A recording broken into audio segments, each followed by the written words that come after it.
de toutes les provinces du pays. Une représentation qui rassure la population congolaise.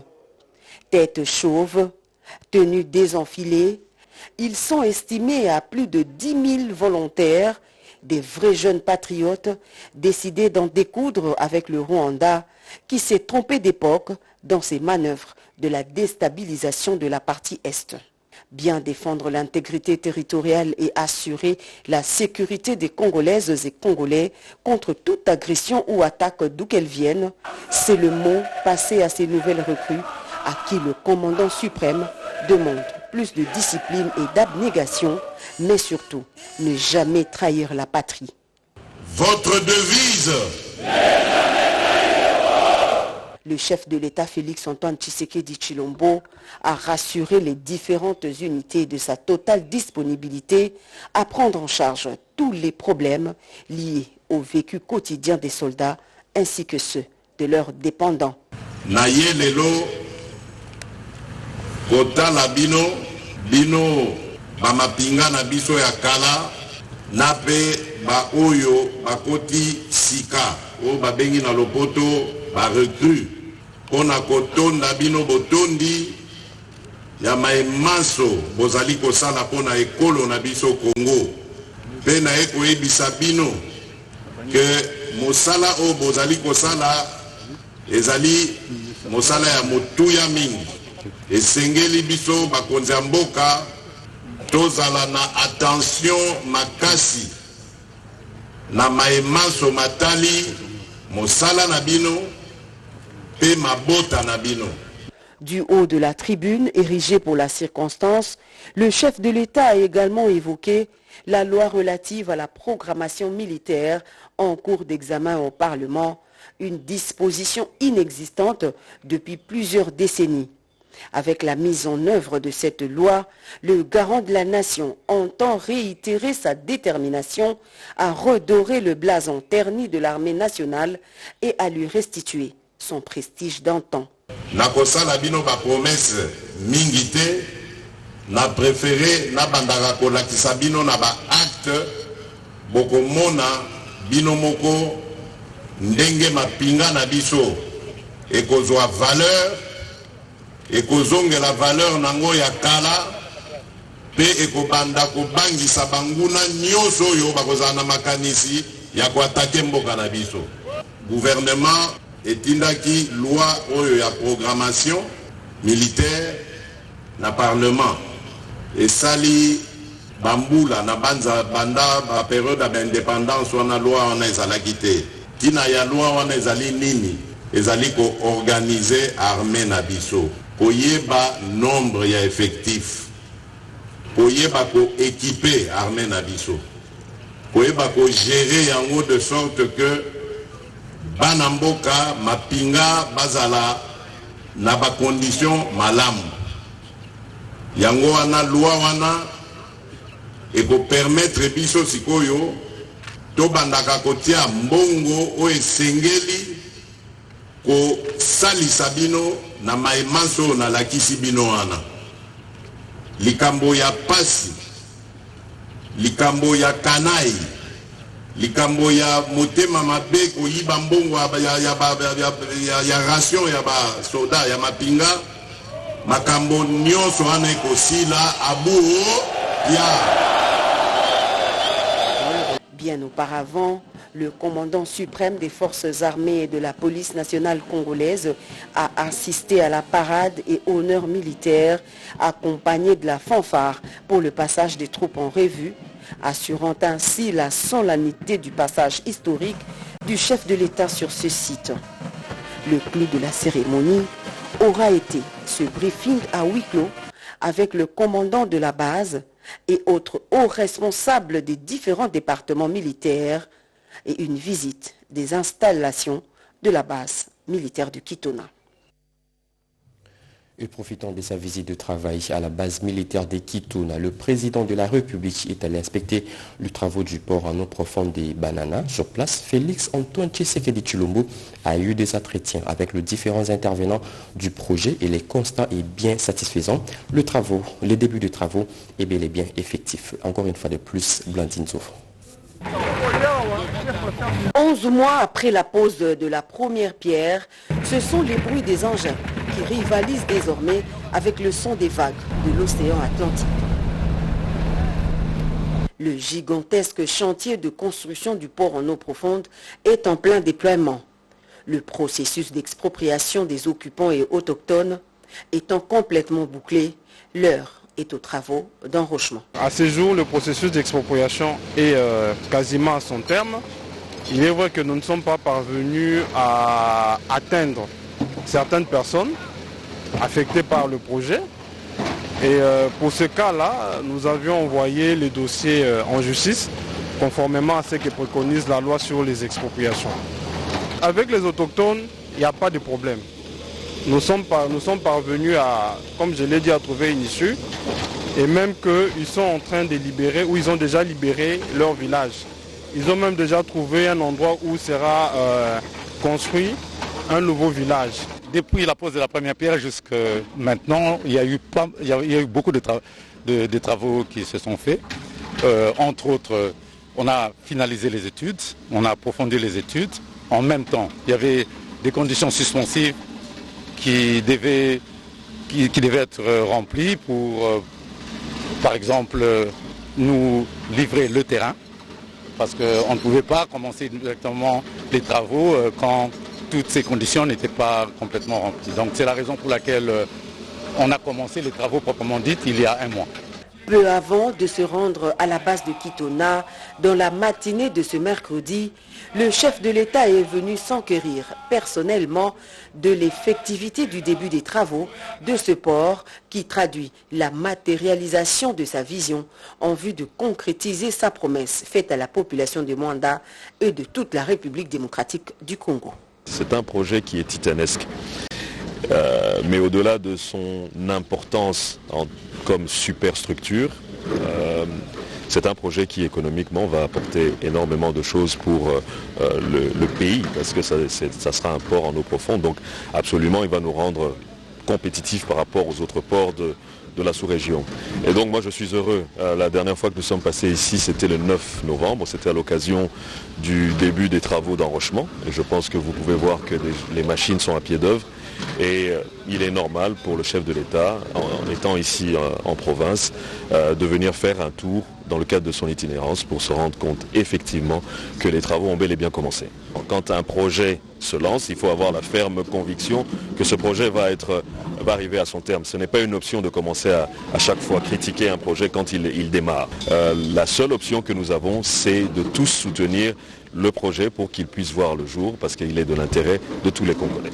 Outre les travaux d'enrochement en cours d'exécution, la première phase de ce projet prévoit également la construction d'un quai de 600 mètres et d'une plateforme de stockage de 25 hectares.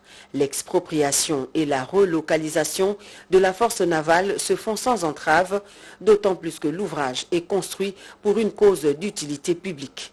La construction du port en eau profonde de Banana, qui relève également de la souveraineté de l'État, va s'effectuer en 4 phases pour une durée minimum estimée à 36 mois. L'église Philadelphie en deuil. Le pasteur Roland Dallot vient de perdre sa belle-mère qui fut aussi une de ses fidèles, Angélique Malemba. Le couple présidentiel s'est rendu à la morgue de la clinique Ngaliema pour rendre un dernier hommage à l'illustre disparu. Elvira Panzou pour plus de précision. Où était exposée la dépouille mortelle de maman Angélique Mutoba Wamu Kenga pour... Violence sexuelle liée au conflit en titre, je le disais, le gouvernement congolais veut serrer la vis, bientôt des sanctions sévères contre les auteurs de ces actes. Un projet de loi relatif à la protection et à la réparation de victimes des violences sexuelles liées au conflit vient d'être adopté à l'Assemblée nationale par une majorité écrasante. Les innovations de ce texte avec Sylvie Mouimbou, Bernard Bodo et Guy Kitoko. Examiner moyennant les amendements de quelques articles et leurs exposés des motifs, la proposition de loi fixant les principes fondamentaux relatifs à l'organisation de la santé publique en débat au niveau de la Chambre basse du Parlement. Sous la conduite du premier vice-président André Mbata, le rapport de la Commission sociale et culturelle a permis aux députés nationaux de donner des pistes de solutions pour toute fin utile. Initiée par les députés nationaux Léon Mondolé et Baté Ndjoloka, cette proposition de loi fixant les principes fondamentaux relatifs à l'organisation de la santé publique vise à assurer une couverture santé universelle à toute personne vivant en RDC. 24 heures ont été accordées aux élus nationaux pour le dépôt de leurs amendements et 24 heures aussi à la commission pour les intégrer. S'agissant du rapport sur le projet de loi portant principes fondamentaux relatifs à la protection et à la réparation des victimes de violences sexuelles liées au conflit, la plénière l'a adopté. Sur 358 députés nationaux qui ont pris part au vote, 356 ont voté oui, 2 ont voté non, aucun député n'a voté abstention. En conséquence, l'Assemblée nationale adopte le projet de loi fixant les principes fondamentaux relatifs à la protection et à la réparation des victimes de violences sexuelles liées au conflit et des victimes des crimes contre la paix et la sécurité de l'humanité. La République démocratique du Congo n'a pas une législation spécifique sur la protection des violences sexuelles. Il est donc nécessaire d'accorder le bénéfice de l'urgence à cette loi. Le dit test est renvoyé au Sénat pour seconde lecture.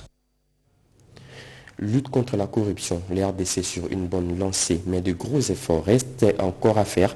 Le pays se situe actuellement à la 169e place sur 180, selon les classements de la Transparency International, chiffre livré par la ministre de la Justice à l'occasion de la célébration de la Journée mondiale de lutte contre la corruption. On écoute Rose Mutombo au micro de Joseph Oscar Mbalkaïch. Instituée en 2003 par la résolution 58/4 de l'Assemblée générale des Nations unies, cette journée est consacrée à la sensibilisation des populations sur les méfaits de la corruption et sur les rôles à jouer par les pouvoirs publics dans cette lutte. Suite aux différents actes de corruption, le Trésor public subit un manque à gagner qui se chiffrerait en millions de dollars américains. Bien plus, la publication de Transparency International de janvier 2021 concernant l'indice de perception de la corruption classe la RDC à la 169e place des pays les plus corrompus sur les 180. Quoique appelant des réserves de notre part, ces chiffres devraient nous révolter et nous pousser à nous engager fermement dans la lutte contre la corruption, non seulement parce que c'est la chose à faire, mais surtout pour permettre à notre pays de tenir les engagements pris dans le cadre des objectifs du développement durable. Pour Rose Mutombo Kiese, la RDC s'est engagée depuis des années dans la lutte contre la corruption. Beaucoup reste à faire, a renchéri la ministre d'État, ministre de la Justice et garde des Sceaux. Je voudrais ici rendre un hommage mérité à son Excellence, M. Félix Antoine Tshisekedi Tshilombo, président de la République, chef de l'État, qui, dès son accession à la magistrature suprême, a clairement manifesté sa volonté inébranlable de lutter contre ces fléaux. La ministre d'État de la Justice et garde des Sceaux Rose Mutombo a exhorté tous les acteurs étatiques à s'approprier cette lutte pour l'émergence de la République démocratique du Congo. Et justement, en rapport avec cette journée, où en sommes-nous avec cette lutte en RDC? Quels sont les mécanismes mis en place pour éradiquer ces fléaux? Élément de réponse dans cette réflexion signée Jojo Ndibou. La communauté internationale célèbre le 9 décembre de chaque année la journée mondiale de lutte contre la corruption. Le thème retenu cette année est dénoncer la corruption et défendre les valeurs démocratiques. Aujourd'hui, 98% des pays dans le monde sont confrontés à la corruption. La République démocratique du Congo en fait partie. Aujourd'hui, avec pratiquement les patrouilles financières qui sont en train d'être menées par l'inspection générale des finances. Il y a l'agence de prévention et de lutte contre la corruption qui travaille. Le gouvernement est en train de mener à bien la lutte contre la corruption. Le garant de la nation mène ses combats par le biais de l'agence anticorruption. La RDC s'est dotée d'une stratégie nationale de lutte contre la corruption dont l'objectif global est de renforcer l'intégrité et de faire reculer la corruption de moins 60% à l'horizon 2026. La lutte contre la corruption doit commencer dès le bas âge. Il faut aussi des lois spécifiques, comme par exemple la loi portant lutte contre la corruption, la loi portant lutte contre le blanchiment des capitaux et financement du terrorisme, de l'agence de prévention et de lutte contre la corruption. Nous avons les cours et tribunaux qui existent, continuons à proposer, d'avoir un parquet financier. Les parquets financiers seraient spécialisés dans les matières financières, notamment en ce qui concerne la lutte contre la corruption, la lutte contre le blanchiment des capitaux, la lutte contre les détournements des deniers publics, parce qu'il y a certaines techniques qui doivent être maîtrisées. Le combat que mène le président de la République doit être notre combat à tous, car c'est une lutte pour l'intérêt de toute une nation. 9 mois après le passage du président turc sur le sol congolais, où en sommes-nous avec ces différents accords de coopération signés entre la RDC et la Turquie? La question a été longuement débattue au cours d'un échange entre l'ambassadeur turc en RDC et le Premier ministre Jean-Michel Samaloukonde. C'était un reportage de Pati Tundouango, Julien Piana et bienvenue Loussala. Faire le tour d'horizon de la coopération bilatérale entre la République démocratique du Congo et la Turquie, c'est ce qui a conduit l'ambassadeur de Turquie en RDC, Murat Uku, auprès du Premier ministre et chef du gouvernement, Jean-Michel Samaloukonde Kyenge. La présence du diplomate turc à la primature était aussi une occasion de faire le suivi de cet accord signé entre son pays et la RDC lors de la visite en février dernier du président turc en République démocratique du Congo. C'était l'occasion pour moi de me présenter au chef du gouvernement. Pour cette très haute autorité, ça couvre tout ce qui existe sur la table au niveau de coopération bilatérale. Comme vous le savez, c'est récemment que le président de la Turquie, son Excellence M. Recep Tayyip Erdoğan, a effectué une visite à Kinshasa. Et d'une façon, c'était une occasion aussi pour faire les suivis de cette visite avec son Excellence Monsieur le Premier ministre. C'était une occasion de confirmer encore une fois la forte volonté politique qui existe au plus haut niveau dans les deux côtés. La coopération entre la Turquie et la RDC est au beau fixe et l'ambassadeur de Turquie en RDC s'est dit satisfait de sa rencontre avec le chef de l'exécutif national, Jean-Michel Samaloukonde Kyenge. Le vaste chantier de l'ambitieux programme de plantation d'1 milliard d'arbres se poursuit en RDC. En Ituri, désormais, tout projet de reboisement sera financé par le Fonds forestier national. Information livrée par le directeur provincial du FFN lors de la célébration de la journée nationale de l'arbre prévue le 5 décembre de chaque année. Suivez. Le chef du gouvernement Jean-Michel Samaloukonde Kyenge a reçu les remerciements des enfants reporters pour sa signature du décret portant création et organisation du Conseil national de l'enfant.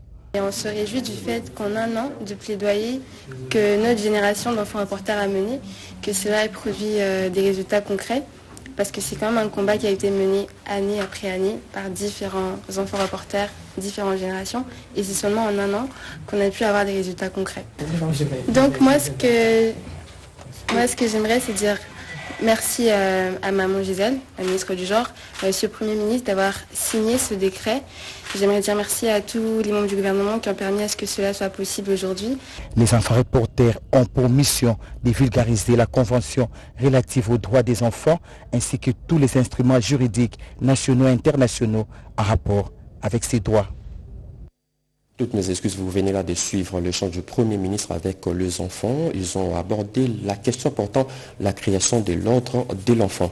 Revenons sur cet élément. Le vaste chantier de l'ambitieux programme des plantations d'1 milliard d'arbres se poursuit en RDC, en Ituri. Désormais, tout projet de reboisement sera financé par le Fonds forestier national. Information livrée par le directeur provincial du FFN lors de la célébration de la journée nationale de l'arbre prévue le 5 décembre de chaque année. Plusieurs projets de reboisement ont été financés cette année 2022 en Ituri par le Fonds forestier national, une manière pour cet établissement public de répondre à sa mission première, lui confie par l'État congolais. Déclaration du directeur provincial du FFN en Ituri, c'était à l'occasion de la journée nationale de l'arbre prévue chaque le 5 décembre, célébré ce jeudi au chef-lieu de l'Ituri, occasion pour le numéro 1 de ce service d'appeler la population de Bunia à planter un arbre dans chaque parcelle pour lutter contre le réchauffement climatique. En un mot, nous voulons que la plantation des arbres soit effective dans toutes les parcelles ici chez nous en Ituri pour lutter contre le réchauffement climatique et maintenir notre pays au statut de pays solution sur le réchauffement climatique. Au nom du gouverneur de province, le commissaire supérieur principal, John Chabwino Mihigo, a encouragé ces services à plus d'efficacité dans le reboisement et la protection de la forêt iturienne. Tous les deux services étatiques font corps du ministère de l'Environnement, Développement durable, dont la sauvegarde constitue leur cheval de bataille. Et la multiplicité de telles organisations autour du thème constitue l'intensification de la sensibilisation de nous tous sur la thématique.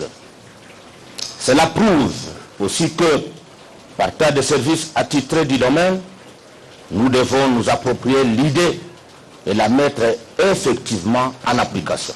Cette journée nationale de l'arbre a été célébrée sous le thème « Planter un arbre, c'est contribuer à maintenir la RDC comme pays solution pour le réchauffement climatique ». Dans son programme d'action, le chef de l'État Félix Antoine Tshisekedi Tshilombo, dans son projet Jardin scolaire, attend planter 1 milliard d'arbres d'ici horizon 2023. Validation du document de la politique nationale de l'énergie en RDC. Ces documents contiennent des recommandations des guides méthodologiques des politiques sectorielles du ministère des Ressources hydrauliques. C'était à l'occasion d'un atelier organisé à Béatrice Hôtel par le ministère des tutelles, comme nous dit Mamita Bangolo dans ses reportages. Démarré en avril 2020, le projet sur la politique nationale de l'énergie peinée, la première ébauche de ces documents a été rendue disponible au mois de mai de 2022, puis soumis à la consultation et la vulgarisation à travers toutes les 26 provinces pour avis et propositions. Ces documents a été rendu possible avec les concours de plusieurs partenaires. Essentiellement, le PNUD a précisé le ministre des Ressources hydrauliques, Olivier Mwenze, qui a présidé ces assises et les comités de pilotage, incluant les autres ministères sectoriels tels que les plans, le développement rural et de l'aménagement du territoire et autres. Au cours de cet atelier, toutes les parties prenantes vont valider les produits finaux de cette politique nationale de l'énergie. Parmi les implications de cette politique de l'énergie, il faut valoriser les ressources énergétiques en vue de booster les développements économiques de la RDC.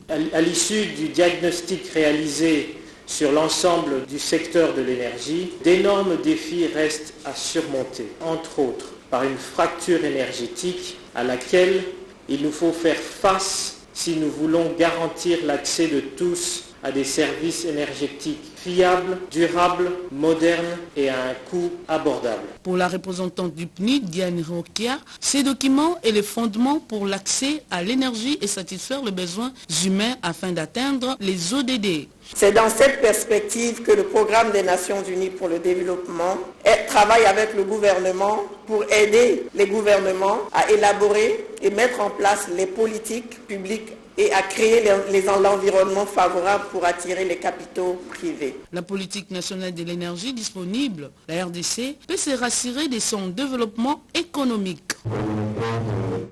C'est parti avec la deuxième édition de la semaine congolaise du tourisme. Les activités de cette édition visent à faire du secteur du tourisme un véritable levier de la diversification de l'économie nationale. Le go a été donné hier par la ministre de la Culture et Arts, faisant l'intérim de son collègue du tourisme empêché, Bobo Samba. De temps forts de cette journée d'ouverture, l'on retiendra l'allocution du ministre provincial du tourisme de la ville de Kinshasa, Mokili Martial. Le représentant du gouverneur de la ville de Kinshasa a, lors de son intervention, vanté les atouts touristiques de la capitale de la République démocratique du Congo avant de souhaiter la bienvenue aux différentes délégations venues de partout. S'en est suivi les discours de la ministre de la Culture et Patrimoine, Catherine Katungu-Fura.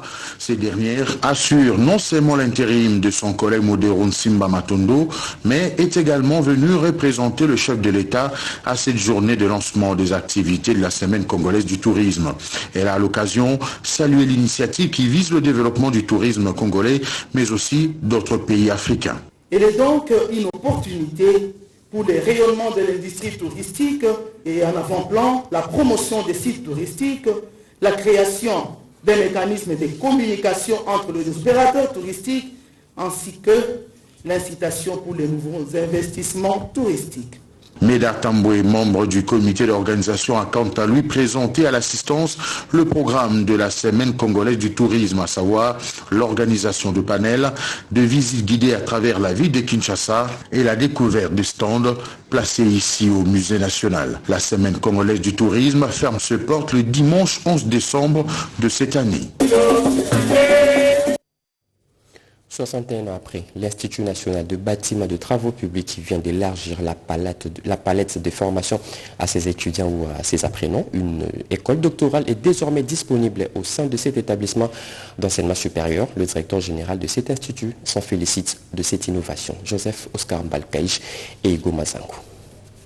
Le troisième cycle, une réalité à l'Institut national des bâtiments et travaux publics, INBTP. Des signaux forts ont été lancés pour la mise en branle de l'école doctorale, une réponse à l'appel pressant des autorités de tutelle. Nous avons décidé de ne pas traverser l'année 2022 sans donner des signaux forts aux autorités de la République, au ministère, au gouvernement qui nous ont confié ces responsabilités. Et donc, c'est avec grande joie que nous invitons tous ceux qui attendaient ces grands moments de revenir, de reprendre le parcours universitaire. C'est un grand jour pour nous. Si on était à l'église, on allait dire Alléluia. Jamais un docteur en bâtiment et travaux publics n'est sorti de cet institut, a martelé le secrétaire général à la recherche qui se félicite des avancées enregistrées pour relever les défis. En 61 ans d'existence de l'INBTP, nous n'avons jamais formé un docteur et surtout pas un diplômé d'études supérieures ou d'études approfondies. L'INBTP compte plus ou moins 7000 étudiants et il n'a que 20 professeurs. Parmi les avantages de cette école doctorale, l'augmentation du nombre de professeurs et enseignants pour combler les vides dans ce domaine. Mesdames et messieurs, c'est la fin de ce journal. Merci de nous avoir suivis. L'actualité continue sur nos antennes. L'actualité revient à 22h dans une édition unique. Très bonne suite des programmes sur nos antennes et bon début des week-ends à toutes et à tous. Au revoir.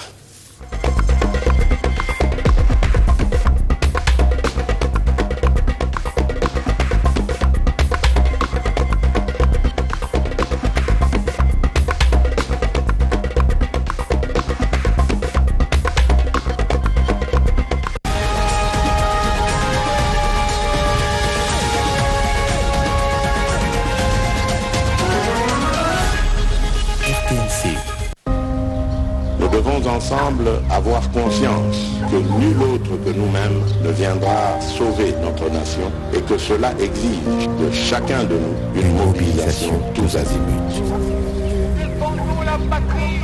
Peuple congolais, il est temps de nous lever, de nous serrer les coudes et d'agir pour défendre notre patrie, notre intégrité territoriale et l'intangibilité de nos frontières.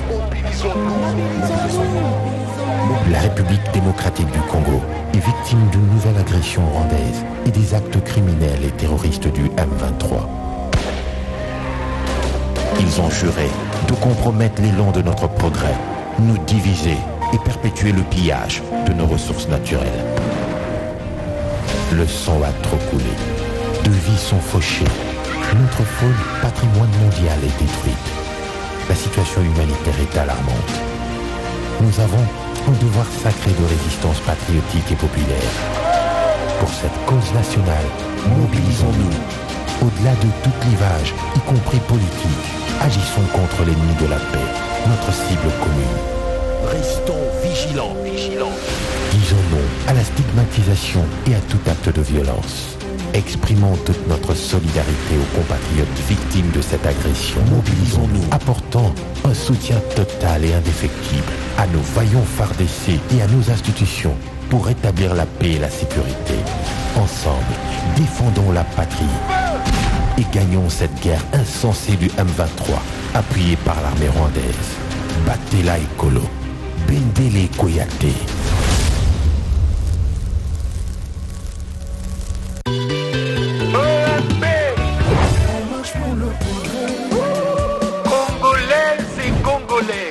Après sa brillante sortie, On marche pour le progrès, EMP en sigle, parti de l'autorité morale Godard Motemona, Maïa Sika vous ouvre ses portes pour une adhésion massive. 2 adresses pour ce faire. Avenue de l'Équateur numéro 1, à Gombe sur le boulevard du 30 juin, immeuble Itimbiri, 2e niveau, appartement 2A, en face des QTBCDC, référence Planète J.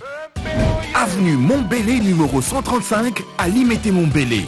Pour tout contact, appelez au plus 243 89 51 01 125, plus 243 84 30 03 355. Lélo n'a commis membre et Bongoyo.